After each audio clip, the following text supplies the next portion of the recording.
Salut tout le monde. Aujourd'hui, on va parler d'un sujet qui a créé beaucoup de réactions au cours des dernières semaines. Il s'agit de séances de prière qui ont eu lieu à Montréal. Une première en plein cœur de la ville, au coin de Stanley et Sainte-Catherine. Alors, il y a des gens d'origine musulmane qui ont commencé à prier. Ça a été filmé, ça s'est retrouvé sur les réseaux sociaux. Des centaines de gens ont réagi. J'ai reçu des courriels du monde qui dit bon, mais ça n'a pas de bon sens de faire ça, on est une société laïque. Et voilà que quelques jours après, on apprend que dans un parc du quartier de Huntsic à Montréal, il y a eu encore la prière publique et ça avait été avalisé par les autorités municipales. On avait donné des permis, c'était donc légal de le faire. Ça donc occasionne une réflexion à faire. Il y a eu tellement de commentaires différents ici et là que, bon, mais il fallait que je choisisse un angle. Et j'ai choisi un angle en recevant un courriel d'une femme qui est d'origine iranienne, qui a pratiqué quand elle était là-bas en Iran. Elle est maintenant au Québec et elle dit ce n'est pas la bonne voie que de laisser la religion prendre tant de place sur la place publique, justement. Avec moi, Madame Mandana Javan. Bonjour. Comment ça va? Ça va très bien, puis très honorée d'être avec vous aujourd'hui. Bien, ça me fait plaisir. Avant de parler de ces séances de prière, là, vous avez pris une position assez ferme sur X là, que j'ai analysée. Parlez-moi de votre parcours. Vous êtes né donc en Iran. Oui, je suis née juste quelques mois après la révolution de 79, révolution islamique. Donc, j'ai grandi, j'ai été élevée dans une société, dans un système éducatif de réislamisation intensif, de haut en bas. Donc, c'était les autorités, le gouvernement qui imposait à la société. Alors, voilà pourquoi ma génération, on a plus de conscience, plus de sensibilité, plus de connaissance de tout ce qui est l'islam, l'islamisme et le processus de islamisation et réislamisation. Plus que vos parents, parce que vos parents n'étaient pas pratiquants, c'était dans le temps du Shah d'Iran, une société plutôt laïque, avec une société civile assez pointue, techniquement très développée. Arrive donc la révolution islamique. Et donc, vous dites, moi, je deviens plus pratiquante et plus collée sur ma religion que mes parents. Absolument, absolument. En fait, ce qui était fascinant, c'est que moi, dès le début, des primaires, je rentre avec le hijab à l'école. J'avais rien vu comme enfant d'autre monde que ça. Alors, ça devient quand c'est normalité, on l'accepte sans se poser la question. Alors, je rentre, puis à l'école, on a des cours, beaucoup d'heures par semaine, des cours sur l'éducation islamique, sur les cours coraniques, sur l'enseignement islamique. Donc, ma génération, nous sommes nés là-dedans, tandis que nos parents ou nos grands-parents, c'était des musulmans de culture. C'était parce qu'il y avait des traditions dans la société, parce qu'il y avait des coutumes à faire qui étaient des musulmans. Mais nous, on est rendu des générations où on connaît très, très bien tout ce qui est la religion, la partie spirituelle, ainsi que l'idéologie, les textes, le Coran. Mes parents, ils peuvent pas lire le Coran. La plupart des Iraniens et des anciennes générations, ils sont incapables de lire le Coran parce que la langue en Iran, c'est Farsi. La langue arabe, c'est beaucoup plus complexe pour nous autres. C'est pas donné à tout le monde, mais à partir de ma génération, c'était à l'école que nous, on a appris, en fait, la langue arabe, puis comment lire le Coran, puis faire des prières. D'ailleurs, avant que je commence l'école, moi, je connaissais pas c'est quoi Ramadan. Je connaissais pas les fêtes religieuses, comme la plupart des Iraniens. Parce que vos parents étaient pas au courant de ça. Mais parce que les gens, ils pratiquaient pas. Il y avait quand même des gens qui pratiquaient, mais c'était pas quelque chose imposé par le gouvernement que pendant Ramadan, tu peux manger à nulle part. Puis je me souviens, dans mes années d'école, moi, j'étais obligée d'aller manger dans les toilettes pendant le mois de Ramadan, comme des millions d'autres personnes, parce que c'est vraiment interdit.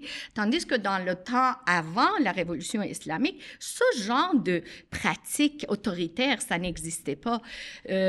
Donc, moi, comme un enfant, je commençais à pratiquer, je faisais mes prières, je gardais mon hijab parce que j'ai été comme endoctrinée, si on peut dire, à l'école, ce qui inquiétait énormément mes parents. Alors que le foulard n'était pas porté par vos parents à l'époque, avant la Révolution. Exact. Vous, on vous montre ça à l'école, puis c'est normal, il faut s'habiller comme ça. On mange pas quand on n'a pas le droit de manger, puis on mange quand on nous le dit.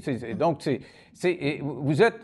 Et c'est l'inverse de la société d'ici, où c'est les parents qui ont été plus catholiques, puis les enfants ont un peu tassé la religion. Vous, c'est un peu l'inverse. Oui, c'est ça. En fait, dans toutes les sociétés qu'on voit la réislamisation, c'est ça qui arrive.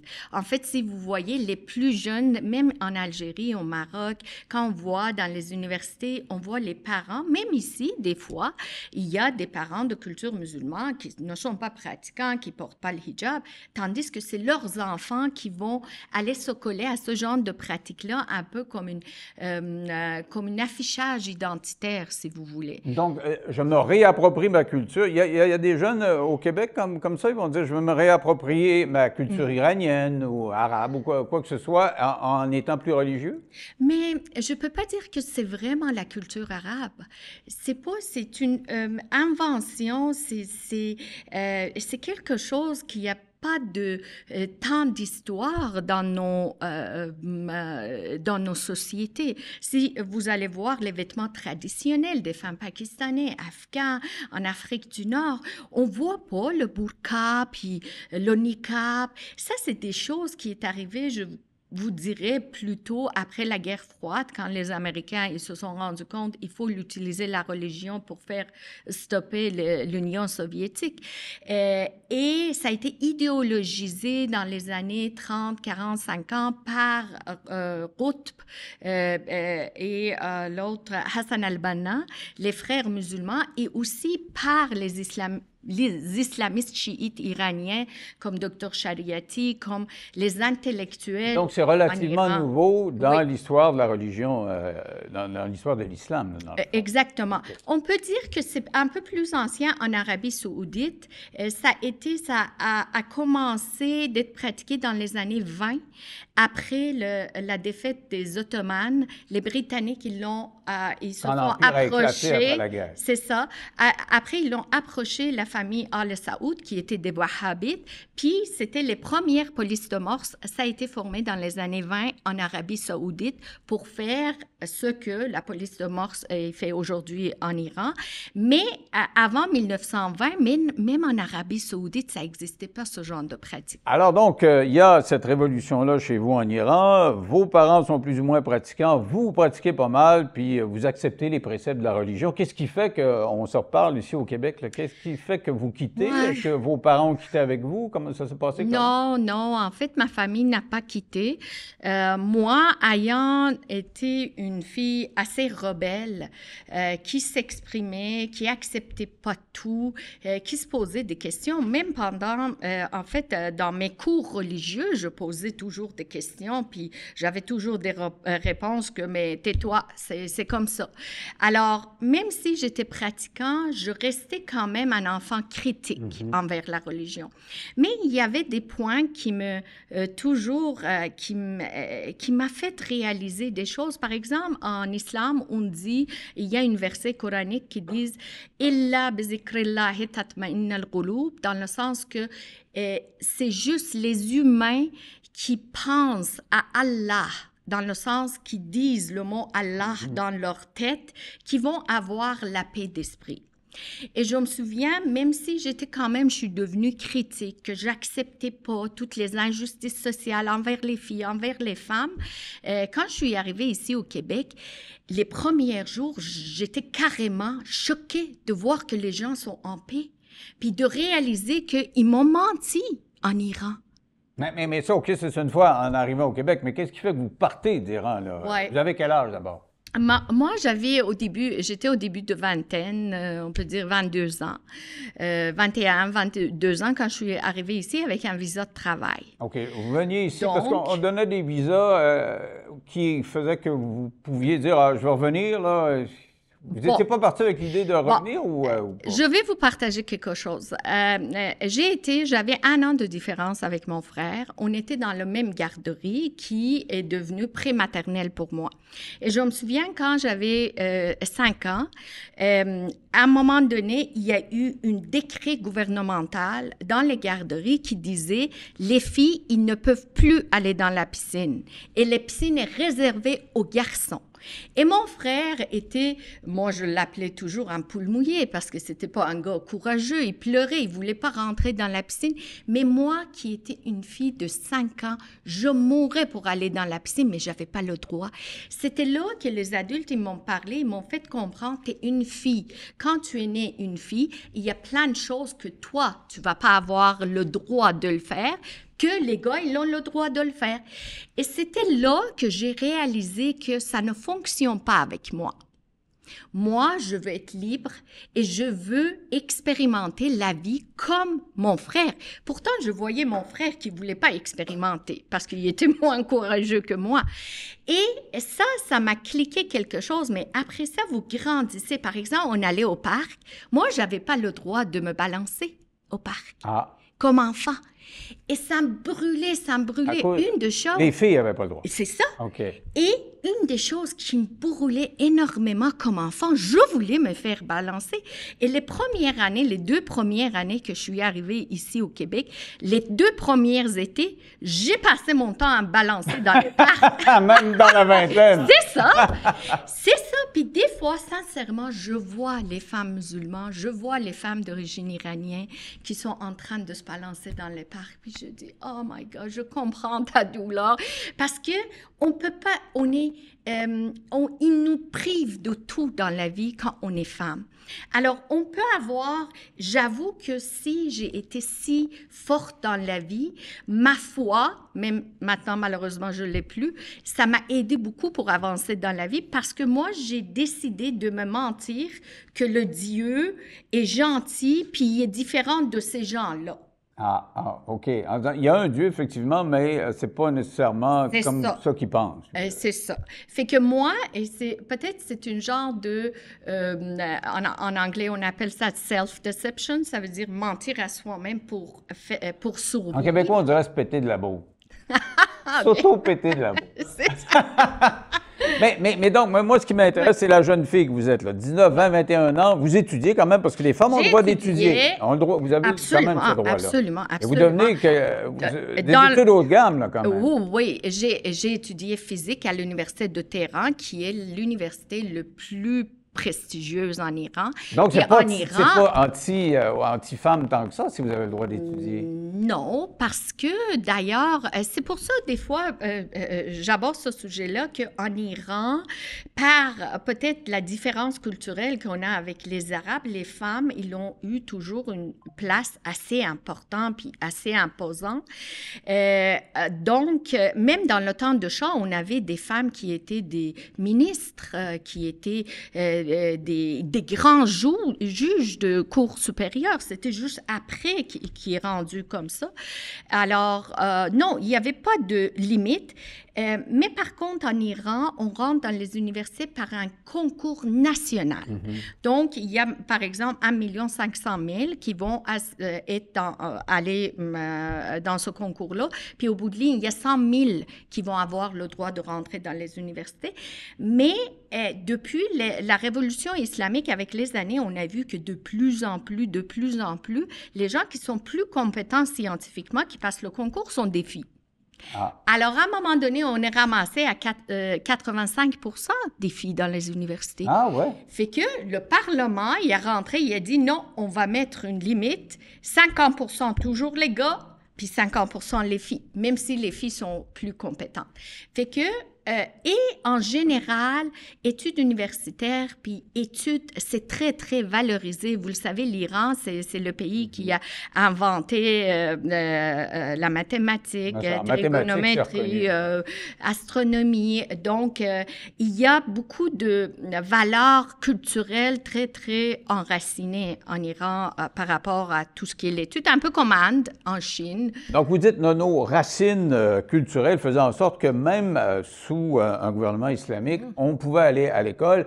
Ils ont corrigé le tir à un moment donné en arrivant à moitié-moitié. Mais qu'est-ce qui fait? Moi, je reviens à ma question de base. Qu'est-ce qui fait que la jeune femme que vous êtes décide de quitter? Oui, fait que moi, j'ai été une fille quand même assez travaillante et j'ai pu rentrer à l'Université de Téhéran puis étudier dans ce que j'adorais, qui était la physique, parce que j'adore la philosophie en général.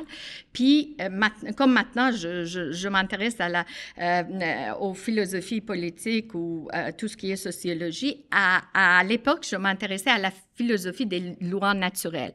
Fait que, et j'étais très fort en mathématiques. Fait que j'ai étudié la physique, mais puisque j'étais à l'Université de Téhéran, qui est le centre des activités politiques en Iran, alors j'étais engagée dans certains mouvements, comme le premier mouvement qui est arrivé 2 ans après la présidence de Khatami à l'Université de Téhéran, où il y avait beaucoup de mes amis de l'école qui ont été abattus, tués, qui l'ont, en fait, c'était le Sepah, le corps de gardiens de la Révolution, ainsi que Basij, qui sont des forces arbitraires qui l'ont attaqué un dormatoire de l'Université de Téhéran, puis ils l'ont massacré, les jeunes. Parce que vous étiez dans les contestataires.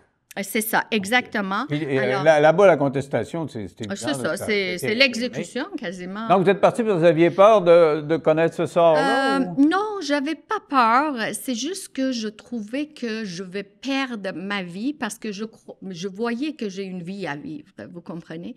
Et je suis quelqu'un qui, depuis que j'étais tout petit, la seule volonté que j'avais, c'était vivre la liberté. Pour moi, ma vie et ma liberté, c'était quelque chose de très important. Ici, peut-être, on réalise pas qu'une petite fille de 4-5 ans ou même une adolescente de 15 ans qui met le hijab, ce n'est pas vraiment son choix, on enlève sa liberté, mais elle n'a pas le choix parce que c'est la famille. Donc, moi, qui voulais avoir cette liberté-là, puis aussi le respect, parce que je me souviens, à un moment donné, j'étais très travaillante avec 2 de mes professeurs universitaires. On est allé on appelle ça l'Organisation de l'énergie atomique iranienne, qui est à Téhéran, collée à côté de faculté de physique de l'Université de Téhéran. Alors, moi, j'avais développé un projet d'accélérateur d'électrons. Alors, on est allé présenter le projet aux scientifiques de cette affaire atomique-là. D'ailleurs, le monsieur, un des ingénieurs qui a été tué par les Israéliens était mon professeur, Dr. Ali Mohammadi. On est allé présenter, puis au bout de ligne, les messieurs qui étaient assis, ils m'ont dit, mais c'est bien beau, tout est parfait, mais on ne peut pas le prendre, c'est une femme. Ah ouais? Oui. Ah, ça, c'est la goutte qui a fait déborder le vase. Là. Bon, même à ça, je réalisais pas tant, mais j'avais 2 professeurs qui étaient des étudiants, des anciens étudiants de Hawking à Oxford. Ah, de Stephen Hawking. Et Stephen Hawking. Et ces 2 hommes-là qui m'ont parlé, qui m'ont poussé à sortir l'Iran. Et ils m'ont dit, Mandana, ça se fait pas ça. On peut pas dire. Parce que moi, une femme qui est née là-dedans, qui fait partie de la normalité, la banalisation de la société qu'une femme n'a pas de valeur, si tu es une femme, tu n'as pas le droit. Moi, encore, je voyais pas ça. Ça faisait partie de mes normalités. Mais ces 2 hommes âgés-là qui avaient étudié à Oxford, en Angleterre, c'était aux autres qui m'ont sensibilisée. Et je me souviens, dans ces années-là, l'Internet, ça se trouvait pas à toutes les maisons. Fait que pendant l'heure de dîner, ces 2 hommes-là, ils me prêtaient leur ordinateur à l'université pour que je fasse des applications. OK, donc ça prend un permis pour sortir, par exemple. Là. Oui. Et si vous l'ont donné, si les autorités iraniennes vous ont donné le permis, c'est qu'ils pensaient que vous alliez y revenir? Non? Non. L'autorité iranienne, à date, c'était pas comme ça. Maintenant, la loi a changé. À date, si vous êtes une femme mariée, ça prend toujours l'autorité de votre mari de pouvoir de sortir du pays. Mais là, vous n'étiez pas mariée? Non, j'étais pas mariée. Et mon père, il croyait que pour que je puisse sortir du pays, ça me prend l'autorisation de mon père, mais à date, c'était pas le cas. OK. À cette époque-là, on n'avait pas besoin de ça. Aujourd'hui, on en aurait besoin. Je le sais pas. Okay. Sincèrement, j'en suis pas sûre. Mais c'est parce que c'est surprenant, parce qu'on a toujours l'impression, quand on regarde les films, on lit des romans, que sortir de là, c'est un... Mais l'affaire, c'est qu'il faut avoir, c'est pour ça qu'on étudie si fort, parce que, ou bien il faut avoir beaucoup d'argent pour pouvoir sortir, ou il faut avoir des études pour pouvoir sortir. Parce qu'il faut revenir sur cette réalité-là que les Iraniens, ils ne sont pas des gens qui vont aller, mettons, immigrer dans un autre pays dans des situations qui va être difficiles économiquement. Il y a une genre d'orgueil peut-être national chez les Iraniens, ou bien je dois avoir l'argent, ou bien je dois avoir des études pour que quand j'arrive là, je ne vais pas tomber dans l'embarras, vous comprenez? Donc, la fierté nationale, c'est qu'elle ne vivra pas aux dépens de personne, on va être capable de se faire vivre à l'extérieur. Absolument. Et si ce n'est pas le cas, ils ne vont pas sortir. OK. Donc, vous sortez, vous avez quel âge? 21 ans. 21 ans. C'est quoi le choc culturel quand vous arrivez ici, là? Qu'est-ce qui vous marque le plus? Oh my God! Ce que ça marque, le choc culturel, c'est... je dois avouer, parce que j'ai sorti avec le Québécois et j'ai remarqué que le patriarcat était plus fort qu'en Iran. Ah ouais? Moi, j'ai remarqué que en islam, en islamisme, chez les musulmans, on a beaucoup de misogynie. Mais pas autant du patriarcat quand on compare avec le catholicisme. Ah ouais, peut-être. Ouais. Donc, comment ça fonctionne au niveau de misogynie en islam? C'est qu'il y a des pyramides hiérarchiques des femmes qui entretiennent, qui maintiennent, qui transfèrent les valeurs de misogynie à leurs garçons. Mm-hmm. Et quand, par exemple, quand vous êtes marié, vous êtes toujours abattu par la volonté de votre belle-mère, les sœurs, vos belles-sœurs, et toutes les femmes qui sont de côté de la famille de votre mari. Mm-hmm. Et les hommes, ils ont cette croyance-là que même si je suis mariée, il faut que j'écoute juste à ma maman. Ah ouais. C'est ça. Donc, les hommes, ils deviennent des outils automatiques, des bras exécutifs sans qu'ils pensent pour leur mère. Ils sont conditionnés par les madames. C'est ça. Mais exactement. Au Québec, c'est quoi donc? Mais au Québec, j'ai trouvé que, oh my God, c'était patriarcat. L'homme, c'est le boss. Ah ouais? Pourtant, on a l'impression qu'on est une des sociétés les plus égalitaires, les hommes, les femmes. Mais oui, on reste toujours égalitaire, mais il faut dire que moi, j'ai pas sorti avec tous les gars québécois non plus. Là, je suis sortie peut-être avec 3. Puis il y a une tendance aussi que les Québécois qui sont un peu plus peut-être avec cette tendance-là, ils vont aller vers des filles d'origine musulmane ou asiatique. Ah, peut-être. Parce qu'ils pensent que on peut avoir parce qu'ils sont de nature soumise, ce qui est complètement... Mais le fait qu'il y ait moins de religion, ça vous a pas frappé de voir qu'en arrivant, là... Mais parce que on s'attendait à ça. Ah, okay. En fait, on rêve à ça, on s'attend à ça, mais je dois avouer qu'en Iran, on a peut-être une dizaine de villes dans tout le pays qui commencent par 100 ou sainte. Mm-hmm. Mais l'effet, quand on arrive ici, les Iraniens, c'est le cas, quand on voit toutes les villes, c'est 100 saintes. 100 saintes. Ça, c'est quelque chose qu'on remarque. C'est sûr que moi, je viens d'une société qui était... on avait des polices de morse. Ici, il n'y a pas de police de morse. Mais ça prend des années avant que tu puisses accepter dans ton inconscience qu'il n'y a personne qui te surveille. OK. Donc, on est tellement conditionné par notre façon d'être élevé que quand vous êtes arrivé ici, vous avez vu les polices partout ou quoi? Non, mais on dirait que parce que c'est comme une fantôme qui vous suit partout. OK. Donc, vous dites, je m'attendais à la liberté, que la religion serait moins omniprésente. Comment vous avez réagi? Vous me disiez tantôt, quand je vois des jeunes filles qui portent le voile, j'ai l'impression que c'est seulement pour faire comme leurs parents veulent. Or, elles, moi j'en ai eu quelques-unes en entrevue, elles disent tout le temps, ben c'est moi qui décide, là. Puis ça va à l'encontre un peu de ce que vous me disiez tantôt, là. Mais ça dépend.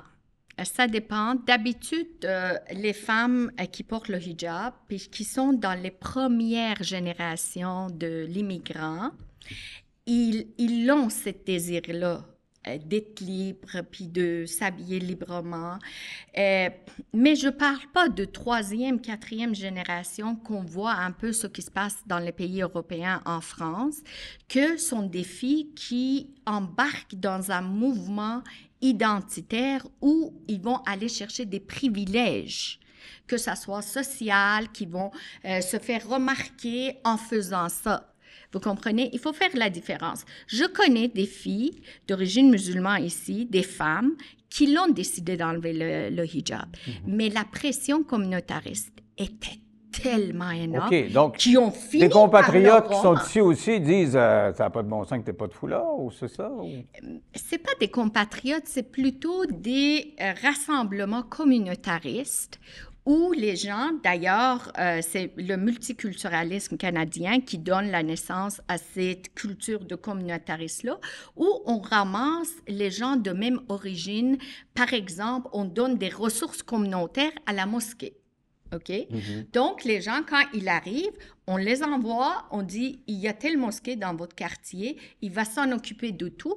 Et les ressources sociaux qui devraient, par exemple, la dame est enceinte, par exemple, il veut avoir des affaires pour son bébé, c'est des madames peut-être d'origine québécoise qui sont à la mosquée, vous comprenez, mais qu'elle va se déplacer à la mosquée pour aller chercher. Vous dites que le gouvernement passe par la mosquée, donc considère que c'est une structure, au fédéral, Ouais, c'est une structure adéquate là, pour entrer en contact. Pour toutes les, en fait, même pour les Français qui sont sur plateau, j'ai eu des amis français qui disent quand on immigre, dans nos papiers du fédéral, directement, ils vont nous envoyer, regardez, c'est dans ces quartiers-là qu'il y a plus de Français, ici, c'est des affaires. Ils nous réfèrent vers les ressources des Français de la France. On ne favorise pas l'intégration, mais on favorise les... Ça, c'est ça. Ghettoisation, ça, c'est le multiculturalisme parce que c'est des mosaïques séparées, chacun dans son Ça, c'est ce que Justin considère comme étant le Canada, son père aussi. Alors, votre réaction, là, si je vous ai fait venir, c'est pour mieux comprendre la position en ce qui concerne la prière, parce que il y a des gens qui disent c'est un droit de pouvoir prier dans la rue, prier dans un parc. C'est vrai que c'est difficile à contrôler. Est-ce que tu es en train de prier? Est-ce que tu es en train de jouer de la musique? C'est difficile d'interdire les rassemblements. Comment vous réagissez, vous? Parce qu'il y a plein de Québécois qui disent « Hey, on ne veut pas de religion, on s'est débarrassé de notre religion catholique, on ne la voit plus, on ne veut pas voir les autres religions. » Vous, comment vous réagissez quand vous voyez ça? Bon, premièrement, sur la question de droit d'expression religieuse, moi, je pense qu'il faut que la société québécoise se mette des limites. Parce que ça se peut pas qu'on puisse se permettre d'avoir, au nom de la liberté d'expression, des scènes que moi, je qualifie comme une femme de culture musulmane qui est passée par là, que je qualifie non civilisée. Les hommes à l'avant, les femmes à l'arrière, les femmes, ils portent tous, ils sont en voile, les petites filles de 5-6 ans aussi, puis on sait que c'est un symbole d'obscurantisme, c'est un symbole de soumission, c'est un symbole... Alors, cette liberté d'expression de telle envergure au niveau collectif qui donne une image de la société québécoise au niveau même international... il y en a partout, justement, au niveau international. Je vois qu'il y en a en Angleterre, il y en a en France, il y en a partout. Oui, mais en France, en fait, les autorités... D'ailleurs, on voit qu'est-ce que ça donne en France quand les autorités puis les politiciens, ils n'ont pas écouté le peuple. Alors, on voit un déchirement dans la société française. On voit ces jours-ci, qu'est-ce qui se passe en France, que les gens, ils étaient obligés de saisir les politiciens en les basculant les votes vers ce qu'il appelle l'extrême droite, que je ne sais pas si l'extrême c'est un bon mot, mais à un moment donné, il faut écouter les gens. Je comprends que, par exemple, au niveau d'administration de la Ville de Montréal, il y a certaines idéologies, il y a certaines tendances, il y a plus d'approches comme ça au nom de inclusion, mais justement, ils ne pensent pas que c'est l'espace public-là qui est qui est financé par le public, va être exclu il va exclure, quand on fait la prière islamique là-dedans, les autres citoyens. Il y a deux réalités. Il y a deux réalités. Parlons d'abord de cette première manifestation qu'on a vue là, à nauséam. Moi, j'étais sur les réseaux, j'avais juste ça, là, puis j'ai eu un tas de courriels. Nous a-t-on dit spontané, c'est-à-dire c'est au coin de Stanley et Sainte-Catherine. Il y a des gens qui, avec ce qui se passe à Gaza, font des manifestations pro-palestiniennes à Montréal et on dit, bon, mais il y a quelqu'un qui commence à faire la prière, les autres le font. Vous achetez ça? Vous voyez ça comment? Est-ce que finalement, si spontanément quelqu'un entreprend quelque chose, les autres veulent le suivre, est-ce qu'on peut faire quelque chose comme ça? Il faut aller vraiment vers les racines idéologiques de prière collective en islam. Vous le savez, il y a un principe que la prière collective, c'est intimidant pour les mécréants. Ça les saisit, ça montre notre force de solidarité. Alors, c'est une geste purement politique et idéologique, les prières collectives. Nous, quand on était enfants à l'école, les fonctionnaires d'État en Iran, même aujourd'hui, ils sont obligés d'aller assister dans les prières collectives parce que ça fait partie des outils de propagande islamiste pour montrer aux Occidentaux que regardez comment on est solidaire, puis comment notre nation y prône pour l'islamisme. Donc, quand vous allez dans la philosophie de prière collective de ce genre-là, il y a une idéologie derrière ça, que plus on est nombreux, plus on va intimider les mécréants, plus on va... C'est une stratégie de dissuasion non militaire pour le faire entendre que, regardez, on est nombreux, restez tranquille, si vous voulez avoir la paix, restez tranquille. Mais si on ne dit rien, on va perdre notre liberté. Mais là, c'est quelques dizaines de personnes, peut-être, mettons, une centaine. Mais parce que le problème, c'est la banalisation qui va finir par la normalisation et qui va finir par quelque chose qu'il faut qu'il soit là. Et nous, en Iran, depuis 45 ans, c'est ça qu'on a vécu. Au début, quand la révolution islamique a été faite, Khomeini a dit « il n'y a aucune question de hijab pour les femmes ». Il y avait plein de femmes sans hijab qui ont fait la révolution islamique, qui ont voté pour la révolution islamique. C'était un an après qu'ils ont commencé d'agresser les femmes sans hijab dans les rues, puis à un moment donné, 2 ans après, il est rendu la loi. Avec les gardiens de la Révolution qui vérifient si vous avez le foulard ou pas. C'est ça. Ouais. Donc, tout ça se fait tranquillement, puis petit à petit, par la banalisation.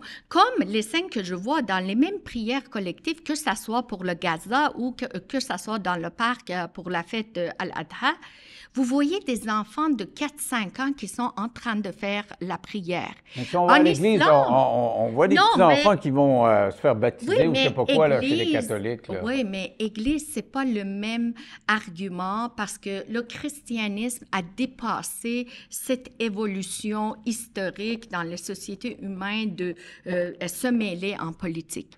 Ce que l'islam n'est pas encore arrivé. C'est ça, c'est une déclaration politique et c'est ce qui fait réagir. Moi, c'est ce qui m'a fait réagir, c'est que c'est comme un statement, là, officiellement. Là, on dit, bon, ben, voici ce qu'il en est. Nous sommes là, mais en même temps, ça arrive, et c'est des gens qui sont réunis là, dans le coin de Stanley puis Sainte-Catherine parce qu'il y a ce qui se passe à Gaza. Eux, ils veulent défendre les Palestiniens qui sont généralement d'obédience musulmane. Puis ils se disent, bon, ben faisons une prière en même temps. Comme si tu vas aux États-Unis, là, tu sais, des fois, il y a le pasteur qui, lors d'un rassemblement public, finit par faire une prière. Bon, premièrement... Je comprends et j'apprécie énormément ça parce que vous me ramenez à quelque chose de très intéressant. Il faut savoir que c'est pas ces gens-là, les musulmans-là, qui font ça. Il y a une grande partie, justement, des politiciens chrétiens, occidentaux, québécois, qui sont en appui derrière ces gens-là. Et pourquoi aux autres, ils font aucune campagne pour le 500 000 morts en Ukraine, 500 000 morts en Syrie, 366 000 morts en Yémen, 165 000 morts des civils en Afghanistan, mais les statistiques, ils disaient 35 000 morts civiles en Palestine, mais 15 000, c'était des gens de Hamas, ça reste 20 000. Pour 20 000, je sais que même un mort, c'est trop. Hein? Ouais, je ne veux pas banaliser, ça ne se calcule pas. Mais pourquoi, au niveau politique, médiatique, en Occident, on a autant de réactions face à Palestine? Parce qu'il y a une rentabilité idéologique à ça. C'est plus que ça, moi, je dirais pas. Il y a le fait qu'on lance des bombes, et on sait qu'il y a des enfants, on sait qu'il y a des hôpitaux, puis on se justifie en disant, ben, en dessous, il y a effectivement des gens qui ont fait des atrocités en Israël. Et bon, ça a marché pendant quelques semaines. Et puis, comme parent, quand tu as des enfants, tu te dis, on va s'arrêter quand? On va s'arrêter où? C'est un peu ça le questionnement. Oui, mais l'affaire, c'est que moi, je veux pas... Moi, d'ailleurs, Netanyahou, c'est quelqu'un que vraiment, il me rend très fâchée. J'ai aucune appréciation pour cet homme-là. Et je suis vraiment contre ses politiques, mais ça ne veut pas dire que si je suis contre ses politiques, je critique ses politiques, puis ses façons de faire, puis que je condamne la façon qu'il fait, d'ailleurs en Gaza, que je dis, alors les Juifs, il ne faut pas qu'ils existent. Mm-hmm. Vous voyez? Alors, il y a beaucoup de nuances à ça. Est-ce que autant, vous avez vu la fille de 12 ans qui a été violée parce qu'il était juif en France par trois. Donc, c'est que, parce que quand on donne beaucoup d'ampleur médiatique à quelque chose qui fait qu'aggraver la situation, parce que on sait que les Israéliens sont très peu nombreux, sont les Juifs qui ont une historique, qui ont été exterminés par Hitler. Ils veulent vivre, puis il y a des pays, d'ailleurs comme le régime iranien, qui veut l'effacer, que Hamas il dit qu'il veut l'effacer. Est-ce que mettons-nous à la place de ces gens-là? Vous voyez, il n'y a personne qui va dire, mais pourquoi Hamas, il n'accepte pas le plan de cessez-le-feu, par exemple, de Biden ou de l'autre chose. Hamas, il dit, ici, c'est juste la pays Palestine. Donc, quand il n'y a pas de compromis, quand il n'y a pas de possibilité de négociation, puis il faut dire quelque chose. On ne pourra jamais le régler. Là. Je comprends. Mais il faut aussi arriver à ce point-là qu'une perte pour les Israéliens, c'est trop. Mais on sait que dans la culture musulmane, si tu meurs comme martyr, tu vas ramener 72 personnes de tes proches au paradis. Donc, l'effet que les mères palestiniennes, ils perdent des garçons comme martyrs dans cette guerre-là, ça les rend des queens, ça les rend des reines. On ne vit pas le même sentiment qu'une mère québécoise qui imagine qu'il va perdre ses enfants. Si ce n'était pas le cas... Vraiment? Je ne sais pas.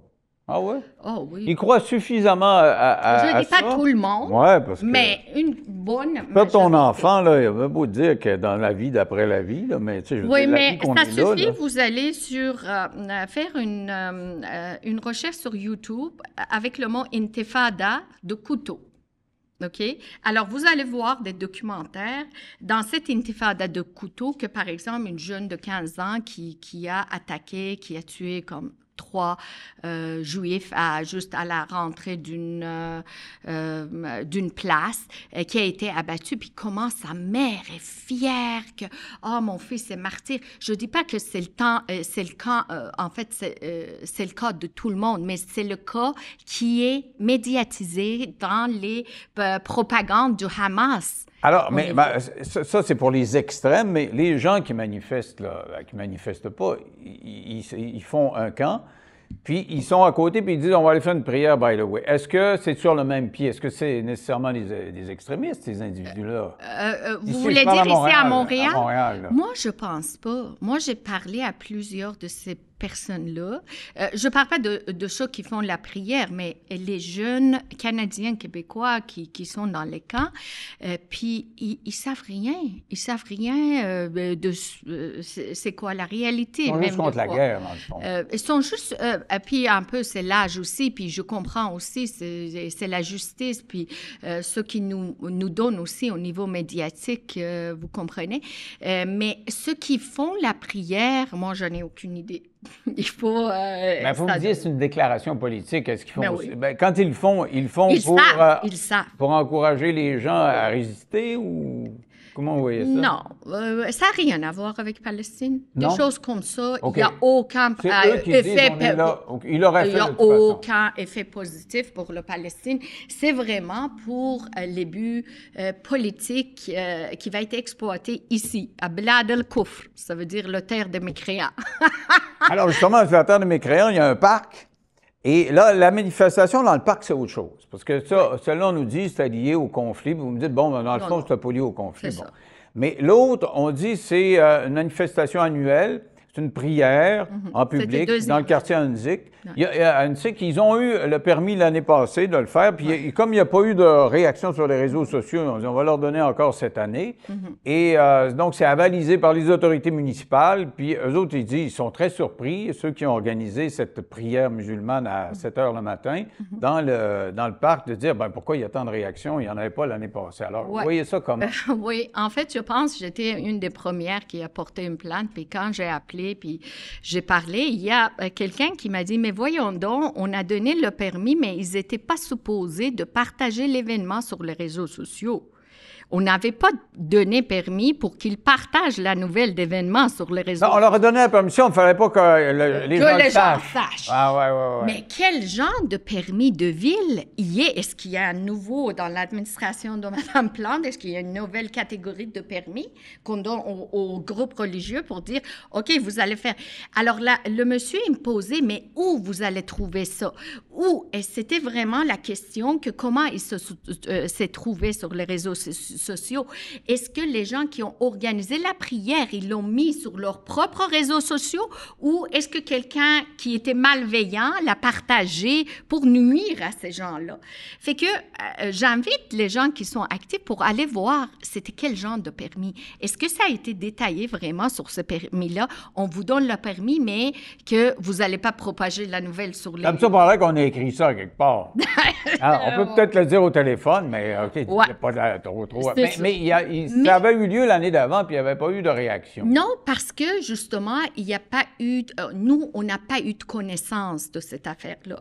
Puis, j'avoue que ça fait une quinzaine d'années que je fais quand même un peu, je suis active dans le domaine de la laïcité et autres, et j'avoue que je trouve que les Québécois de souche, ils n'ont pas beaucoup de... on a été, surtout depuis que Trudeau est au pouvoir, beaucoup taxé de islamophobie, de xénophobie, de racisme, tout ça. Fait qu'on n'ose pas vraiment, on ne sait pas quoi dire, au moins que des gens comme moi, de culture musulmane, on embarque et on dit, comme Nadia El Mabrouk. Je trouvais ça intéressant d'avoir quelqu'un, justement, qui a vécu les deux côtés, en étant en Iran et en étant ici. Comme Nadia El Mabrouk, qui a eu un très bon article là-dessus, qu'on embarque, puis qu'on dise qu'on peut pas, on le dénonce. D'ailleurs, je ne vais pas vous cacher que le processus d'immigration est très souffrant et pénible pour quelqu'un qui immigre, surtout quand on est allophone, comme moi, comme d'autres mondes, on arrive ici, il faut se défaire au niveau culturel, au niveau des valeurs, à tous les niveaux, puis il faut que tu te rebâtis, et ça fait très mal. Puis nous, on a payé un prix très cher. Comme mon père est décédé, j'étais pas là. Je veux voir mes neveux, mes nièces, je peux pas. Je suis défaite de ma famille parce que j'ai choisi de vivre ici. Mais je ne veux pas que mes petits-enfants, surtout mes petits-enfants, ils se ramassent avec ce que j'ai vécu en Iran. Avec la religion. Avec la religion. Donc, pour nous, c'est encore plus choquant. Quand je vois des fois les réactions des Québécois, ça me fait penser à mes parents, à la génération de mes parents qui trouvent ça, mais non, c'est rien. Puis en disant c'est rien, ça fait 45 ans que petit à petit, à un pas de fourmi, on a tout perdu. Au niveau de liberté. Puis vous nous trouvez mou au Québec quand arrive ce genre de choses-là? Parce que c'était pas mou sur les réseaux sociaux. Là. Tout le monde, c'est comme une levée de bouclier. Là. On disait, c'est quoi cette histoire-là? Je dirais pas mou, mais je dirais qu'on a beaucoup de sensibilité on a beaucoup de peur d'être taxé d'islamophobie, de racisme, de xénophobie, et je comprends les Québécois là-dessus. Mais quelque part, parce que entre la paix et la liberté, il faut choisir. Si on y va toujours avec la paix, à un moment donné, on va perdre notre liberté. Le combat est jamais plaisant. On ne souhaite pas être en combat, mais maintenant, on est dans une période où il faut qu'on protège notre identité, notre héritage de tradition française, pas anglaise, pas britannique. Dans la tradition française au niveau de philosophie puis la vision du monde politique puis civil, la base, c'est sur l'émancipation. Comme société, je vois une petite fille de 4 ans qui fait la prière là-bas, comme vous dites, dans les églises étaient pareilles. Je vois une fille de 15 ans qui est peut-être qui est obligée de mettre le hijab. Mais la société québécoise, il faut qu'elle s'assure de donner assez d'outils à cette fille-là pour qu'un jour, si elle veut s'émanciper de son réseau, de sa famille, de sa religion, de sa culture, qu'il a une place. Et elle n'existe pas, cette place-là, actuellement? Parce que c'est intéressant ce que vous me dites là, c'est que, dans le fond, vous dites, moi j'étais en Iran, il y avait trop de religions, ça m'a étouffé, surtout comme une femme. Je suis parti, j'arrive ici et je vois qu'on redonne de la place à la religion. Or, dans ce parc-là, il paraît qu'annuellement, on autorise, les autorités municipales l'ont confirmé, on autorise une messe catholique italienne. À ce moment-là, il faudrait enlever tout, parce que vous me dites, il faut que vous soyez au courant de votre tradition, n'ayez pas peur d'affirmer votre tradition, elle est catholique, dites joyeux Noël et pas joyeuse fête avant d'entrer en ondes, ce que vous me dites. Et, mais qu'est-ce qu'on fait avec ça, là? Si on disait, parce qu'actuellement, ce qu'on comprend, c'est que la mairesse d'arrondissement dit, hey, on ne pensait pas que ça allait faire tant de ramdam. On a regardé autour, il y a des arrondissements qui interdisent ce genre de manifestations religieuses. Peut-être qu'on envisage d'arrêter tout ça. Mais ça voudrait dire arrêter aussi les messes catholiques. Bon, c'est un point très intéressant. Je vous ramène à une tendance qui est de plus en plus forte dans la société, dans les sociétés occidentales en général et au Québec aussi. Et ça, c'est l'essentialisation. On ne peut pas diminuer l'islam ou l'islamisme juste à une notion que c'est une religion et ce qui est là-dedans n'est que spiritualité et essentialiser, mettons, le catholicisme à la religion puis les mettre sur le même pied d'égalité. Il faut faire attention de quoi on parle. Est-ce que l'islam et l'islamisme, il est sur le même pied d'égalité que le catholicisme? Non. Est-ce que ce qu'on voit depuis 40 ans en Occident, avec l'avancement des islamistes, leur infiltration, d'ailleurs, même dans nos institutions démocratiques, vous comprenez? Est-ce qu'on voit la même chose, la même tendance idéologique, politique de la part des, je sais pas, des religieux catholiques? Ben non, mais c'est parce qu'on les a sortis volontairement. Avant, les écoles, c'était les religieux catholiques. Les hôpitaux, c'était les religieuses. Là, on a dit, pendant la Révolution tranquille, on ne veut plus voir ça. Et c'est ça, quand moi j'ai des prises de bec avec la jeune génération qui est très multiculturelle, c'est leur dire, vous oubliez l'histoire du Québec. Dans le Québec, on a pris... Ma mère n'avait pas le droit de danser. Elle est décédée l'année passée, il y a 2 ans, 87 ans. Elle n'avait pas le droit de danser. L'évêque, il disait, vous n'avez pas le droit de danser, c'est des péchés. Oui. Et on a tout pris ça, puis on a mis ça à côté. Et on se dit, bon, on voudrait faire ça avec les autres religions, sauf que le multiculturalisme de M. Trudeau dit, non, on ne peut pas faire ça. Tout le monde a le droit de pratiquer. Si vous pratiquez moins puis vous avez mis ça de côté, ben tant pis pour le catholicisme. Mais si l'islam prend plus de place, ben c'est que les gens en veulent. Alors, vous voyez pourquoi peut-être je suis indépendantiste, parce que s'il n'y a pas de choix de laisser à côté le multiculturalisme de M. Trudeau, puis que ça correspond pas avec la volonté de la société québécoise. Il faut faire quelque chose, vous comprenez? C'est que avec le catholicisme, on n'est pas sur le même pied d'égalité qu'avec l'islam et l'islamisme. L'islam et l'islamisme est au début de son déploiement en Occident. Donc, il faut faire ces différences. Alors que le catholicisme est dans son... il est déjà fini. C'est ça. Il est déjà fini. Mais je comprends, au niveau de l'administration publique, on ne peut pas dire que, la messe catholique, il peut être là, mais les musulmans, il ne peut pas être là. Alors, revenons à notre parc, là. Qu'est-ce qu'on fait avec ça? Est-ce qu'on dit aux Italiens, vous avez le droit d'avoir votre messe, puis on dit aux musulmans, vous n'avez pas le droit de prier, ou si on enlève le droit à tout le monde?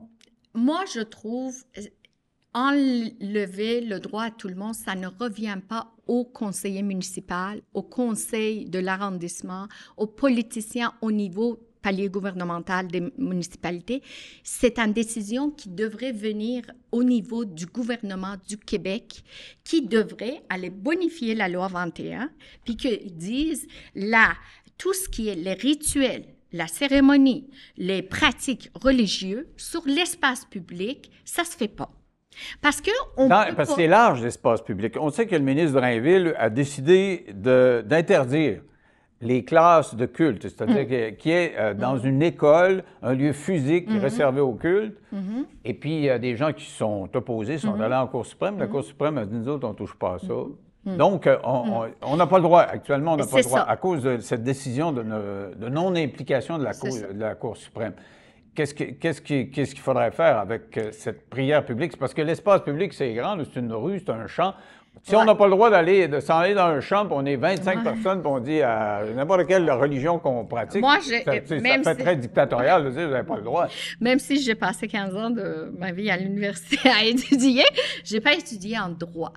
Je ne connais pas vraiment au niveau de comment, au niveau des droits puis des lois, il faut l'écrire et il faut limiter ça. Ça prend beaucoup de débats et ça prend aussi voir, parce que quand on dit l'espace public, après, ça va revenir, moi, depuis 15 ans, de temps en temps, je vois une personne en milieu de centre d'achat de Malchamplain à Brossard qui est en train de prier.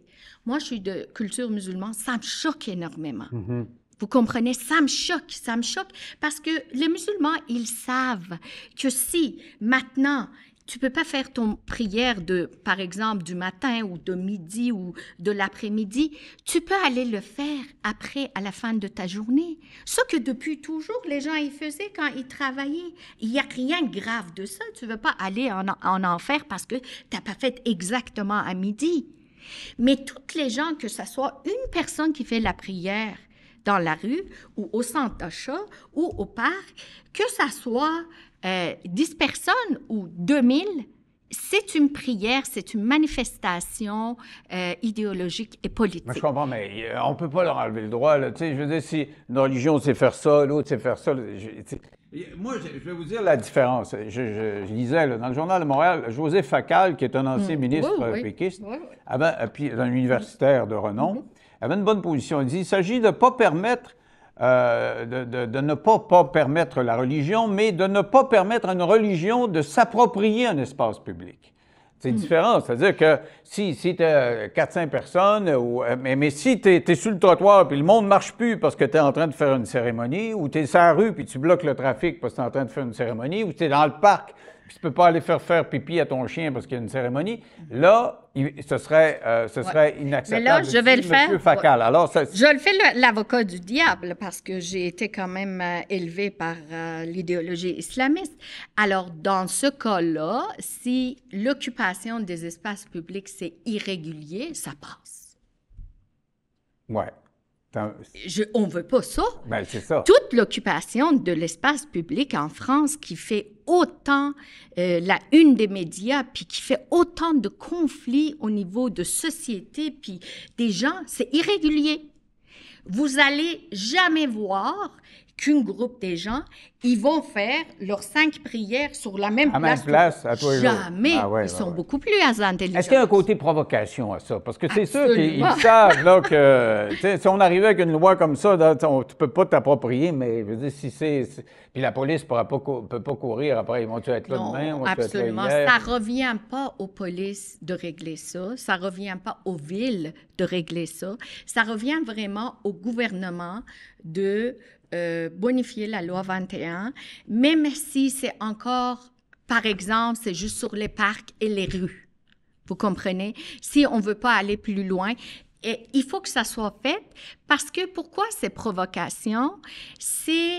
On sait que chaque fois qu'on provoque le Québécois en général, il va en avoir des réactions et ces réactions-là, ça va donner des munitions aux intellectuels djihadistes islamistes qui sont des idéologues puis qui sont des journalistes, des professeurs à l'université qui vont revenir avec « Ah, on vous avait dit que les Québécois sont islamophobes puis que sont xénophobes, racistes, regardez. » Alors, on est dans un lose-lose situation. Qu'est-ce qu'on fait? Là? Bon, je dirais plutôt pour islamistes win-win situation. Ah, okay. Pour eux autres, oui, OK. Mais parlons de la société québécoise. Mais la société, c'est vraiment, ça passe, le gouvernement, là, M. Robert, je vais me détester, mais ça passe vraiment par la bonification de la loi 21.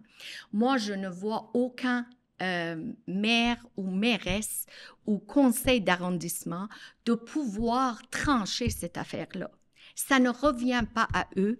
Ils n'ont pas le pouvoir, ils n'ont pas la capacité d'imposer ça aux citoyens. Puis, qu'est-ce que vous voulez qu'un conseiller municipal fasse? Mais si c'est le gouvernement qui le fait, il va aussi critiquer pareil.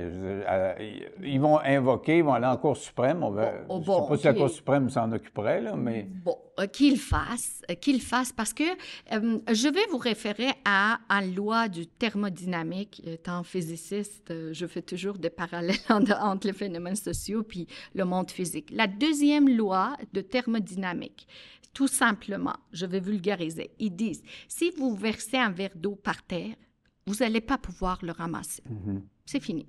Ça, c'est la deuxième. Et c'est correct dans tout l'univers. Donc, si on attend pour que quelque chose soit versé, après comment on va ramasser les dégâts? Je comprends qu'il y a certains équilibres. On ne peut pas aller à l'extrême. Vous comprenez, il faut garder l'équilibre. On est dans une société libérale, démocratique. Les gens, les individus, ils ont des droits d'expression. Mais au Québec, on a une particularité culturelle au niveau valeur qui est très chère à mon cœur pour moi.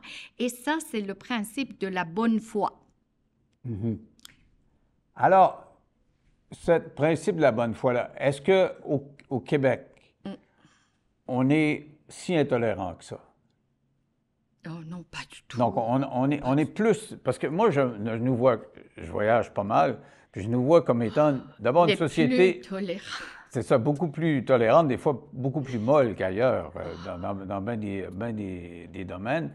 Donc, vous voyez ça comment, là, disons, à moyen terme, là, dans quelques années, là, si on continue à avoir cette attitude-là, comment vous voyez ça?